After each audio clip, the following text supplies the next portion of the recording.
This wasn't a slip of the tongue. This was a warning shot fired straight from the White House, and it landed squarely on Meghan Markle and Prince Harry's Montecito doorstep. The air inside Washington suddenly crackled, and you could feel it even from across the country. Corridors buzzed, aides whispered, and cameras snapped wildly as the moment dropped. Not polished, not rehearsed, but lethal in implication. The president didn't just speak, he signaled. And when he did, two of the most controversial ex-royals in the world instantly found themselves on the wrong side of American power. Meghan and Harry, they're stirring up a lot of trouble in my country with all these lawsuits.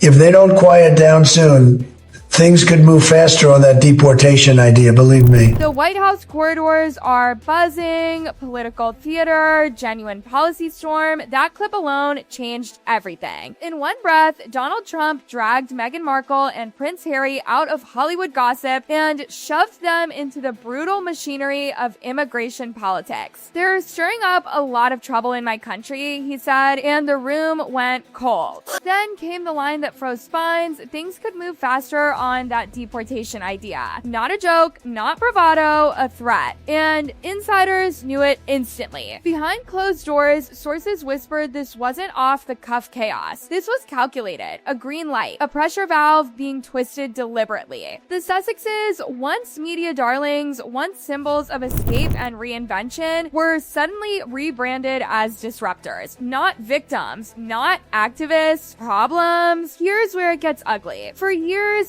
Meghan and Harry built their American life on lawsuits against tabloids, against institutions, against shadows, each filing framed as justice, each court appearance sold as empowerment. But inside Trump's administration, that narrative curdled fast. Lawsuits weren't seen as bravery, they were seen as noise, chaos. A couple turning America into their personal grievance theater. And Trump hates chaos he doesn't control. Advisors allegedly described the Sussex legal barrage as disruptive influence. That phrase matters. In immigration law, words like disruptive, adverse, harmful to public order aren't moral judgments, they're weapons. Weapons that don't need criminal charges, just executive will. And Trump has that in abundance. What made this especially dangerous is timing. Just months into his second term, with immigration dominance front and center, Meghan and Harry became the perfect high-profile example. Famous, foreign, loud, litigious. Everything his base despises rolled into one glossy Montecito package. Harry's visa? Suddenly radioactive. Critics had whispered about it for years, but now it was being reviewed. An O-1 visa extraordinary ability hinges on continued exceptional contribution. And behind the scenes, officials allegedly scoffed, what exactly is the extraordinary ability now? Media deals? Court filings? Manufactured controversy? That question alone can destroy a visa. And while Meghan, as a U.S. citizen, can't be deported outright, her presence complicates everything. Immigration experts quietly warn that if Harry goes, the family fractures instantly. No unity protections, no automatic safety net. Children caught between countries. A forced choice no branding strategist can spin. The irony is savage. They fled Britain screaming about privacy and now face the most invasive scrutiny imaginable. Every lawsuit, every interview,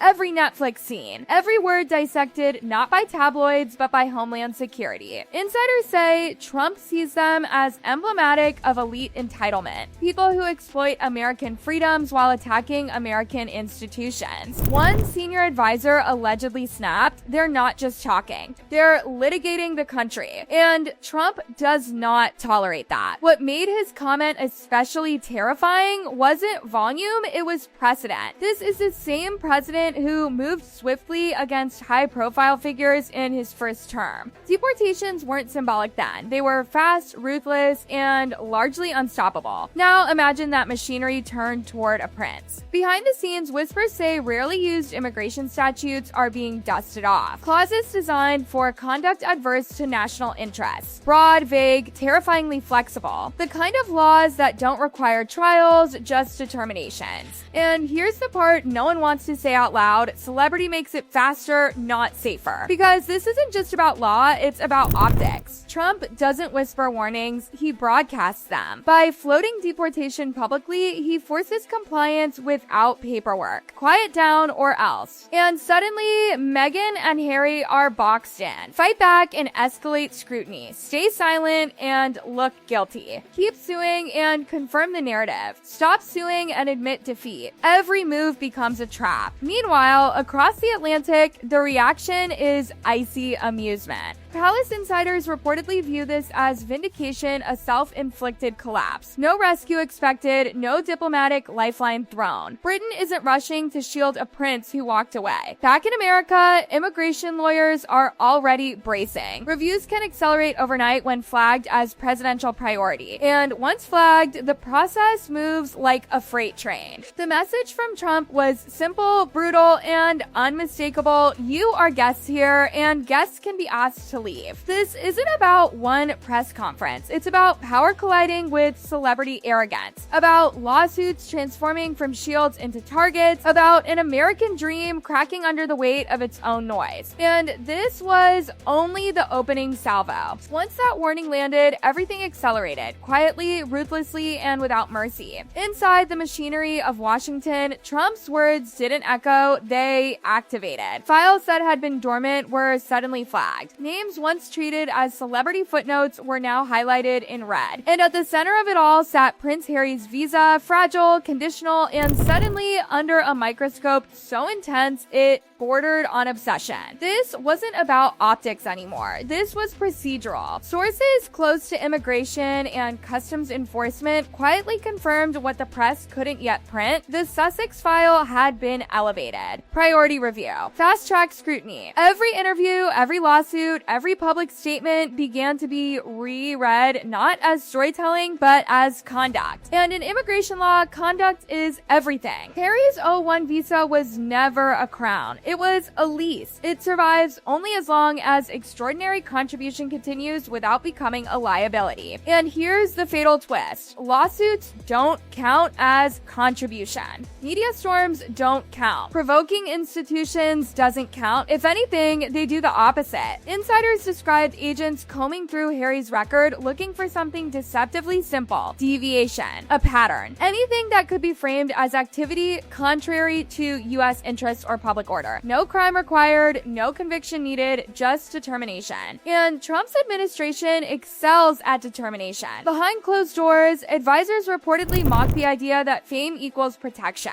Extraordinary ability doesn't mean extraordinary noise, one insider allegedly scoffed. And noise is all they've got left. Meanwhile, Meghan's role complicates the picture in dangerous ways. While immune from deportation herself, her fingerprints are everywhere. In strategy, in lawsuits, in messaging, leaks suggest officials see her less as a bystander and more as an instigator. That matters, because in Washington, influence equals responsibility. Whispers even surfaced about rarely invoked loyalty statutes, not because they'll succeed, but because the threat alone creates leverage. Strip Harry's visa and Meghan faces an impossible choice: stay in America without him or leave voluntarily to keep the family intact. That's the pressure point.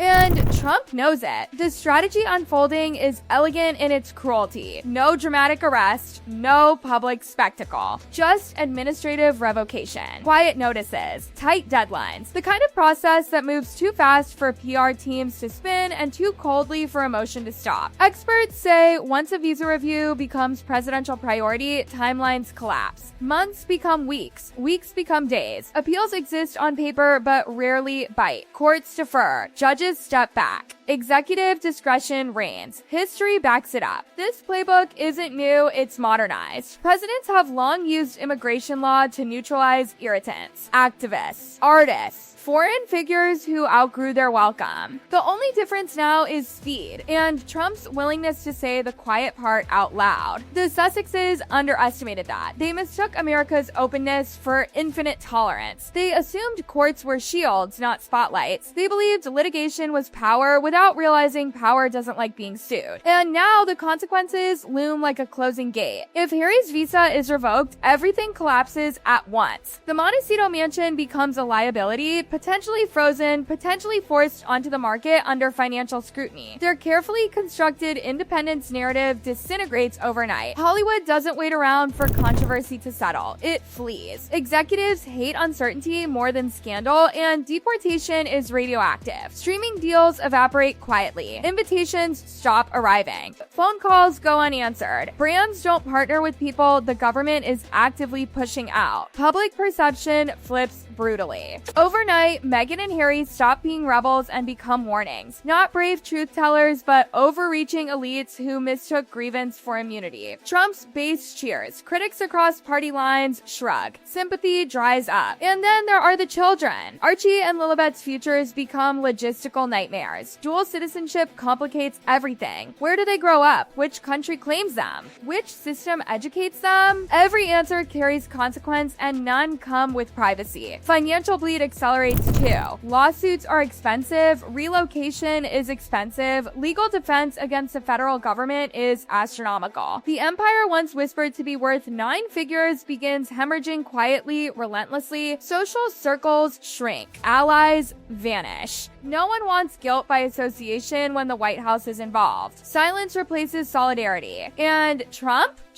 wins. Politically, this is a masterstroke, a living example of America First enforcement. So, a message to elites that fame doesn't float above borders, a spectacle that requires almost no action, because the threat alone does the work. Insiders say the ultimatum is already understood, quiet down or pack up. No formal letter needed. The press conference was the letter. If Meghan and Harry retreat, lawsuits paused, interviews halted, noise reduced, the machinery may slow. If they escalate, it won't stop. That's the trap. And everyone in Washington knows it. The most devastating part, there is no cavalry coming. The royal family isn't intervening. Britain isn't lobbying. Allies aren't sticking their necks out. This is a solo fight against the most unforgiving bureaucracy on earth. One that answers directly to a president who thrives on dominance. Trump's message echoes louder with every passing day. Believe me. Because when the deportation machine starts moving, it doesn't negotiate with feelings. It doesn't care about branding. It doesn't bend for royalty. It grinds forward. What began as lawsuits framed as justice has morphed into existential threat. A California dream now trembling under federal scrutiny. A warning to every celebrity who thought America was a stage instead of a system. If this ends the way insiders fear, Meghan and Harry won't exit with applause or redemption, but with boxes, deadlines, and a forced farewell they never imagined when they crossed the Atlantic chasing freedom. Their American chapter wouldn't close with triumph. It would end with silence and the echo of a president who told them plainly to quiet down or else.